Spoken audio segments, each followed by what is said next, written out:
Hello my fellow smug ones, I hope you're all okay. Well, apparently all you have to do nowadays to get on TV is to trick the BBC into thinking that you're actually someone important. Let's begin.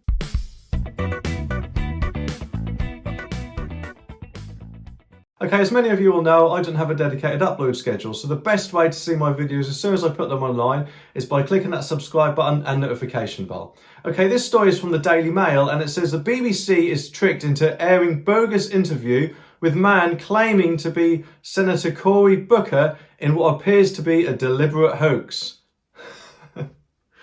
It shows how well they do their research, doesn't it? And it could have quite a few major consequences also, in my opinion. Let's read on. It says the BBC issued an apology with Cory Booker after they aired a radio interview with a hoaxer who claimed to be the US Senator. And as I said, this could have major consequences, because if we have someone claiming to be from the American government and they then go on TV and in an interview they say that they're going to start a war, go to war with another country, and that's broadcast around the whole world, that could actually start a war. And this is why the BBC's research really needs to be improved a lot, in my opinion, because it can have major consequences. The bogus interview was broadcast as part of the British broadcaster's NewsHour programme on the International World Service last Friday night.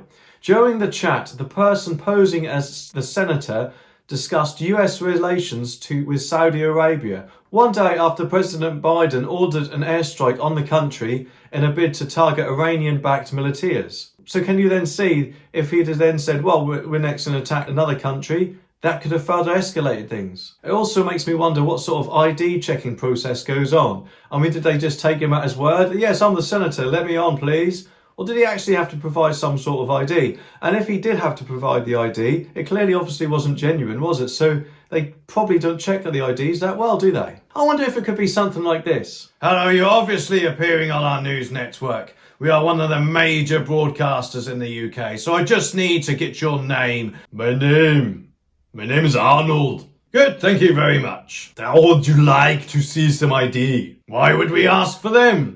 People aren't going to lie about who they are they? That would make us look total fools. And why would anyone want to do that to us? It's ridiculous. What a silly question. On Tuesday, the BBC released a statement regarding the embarrassing blunder, which read, in our news hour programme on Friday night, claiming to be Senator Cory Booker was interviewed in what appears to be a deliberate hoax. They obviously want to just show you up, don't they? We have apologised to Senator Booker and are looking for what went wrong to make sure it doesn't happen again. Yes, because I got a feeling this is actually quite embarrassing for you, BBC, especially when you're putting the TV licence fee up from £157.50 to £159 in April. It's not a good look, is it? They added, the interview only aired once at 2000 GMT, which is 8 PM for the rest of us, on NewsHour on Friday the 26th of February and had not appeared elsewhere. But they don't get it, do they? Once is still too many times, especially if the wrong person saw that video. However, at least one listener in New York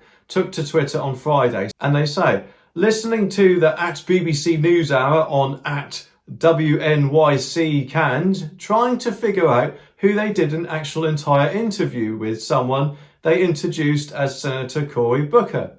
I'm pretty sure that was definitely not Senator Booker, and they didn't realise it. And that is so bad and embarrassing, isn't it? Especially as it's one of our main broadcasters, that they could be fooled so easily into thinking that someone's someone they're not. Another listener also took to Twitter at the time to state that the person being interviewed did not sound like the US Senator. So if they can tell it, the BBC should have been able to tell it, and there is no excuse for this in my opinion. Audio of the interview has not been circulating online, and it is unclear how the BBC realised that they had been duped.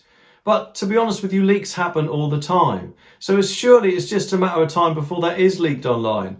And that will be on Twitter and Facebook and everywhere, and it will be a massive embarrassment for the BBC, won't it? And as for how they actually realised that they'd been duped, maybe someone actually took the time to do a little bit of research on it. Perhaps they should have done that in the first place, I'm guessing. The DailyMail.com has reached out to the broadcaster to ask whether anyone has been reprimanded internally over the error. And to be honest, I think someone should be, quite severely, because it's not like some silly celebrity or a movie star that they've introduced Tom Cruise as Arnold Schwarzenegger or something like that. is actually a government senator, and as I said before, that could have far-reaching consequences. Senator Booker has not yet made public comment on the bogus interview. DailyMail.com has also reached out for his office for comment. I'm sure he will be commenting in due course, as I would, and you I'm sure as well. It is usually difficult for people to trick their way onto live television and radio programmes because they are often vetted by more than one producer.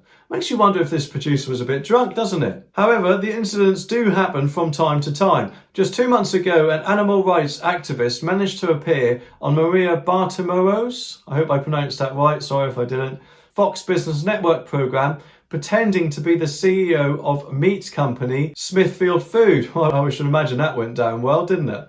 The activist trolled the meat industry live on air and hit out at Smithfield, a company which had more than 1,300 of its employees test positive for COVID-19. And yes, while it is serious for Smithfield and the Fox Business Network, it is still not, in my opinion, as serious as this breach that has just happened to the BBC.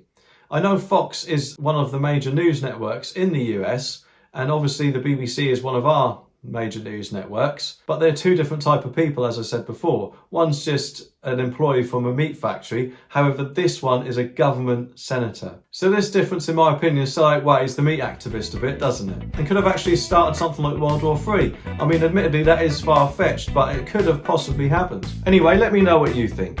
Here are some of my other videos for you to watch next. If you're a legend, click that like button down there, it really does help me out. Thanks for watching, and I'll see you in the next one.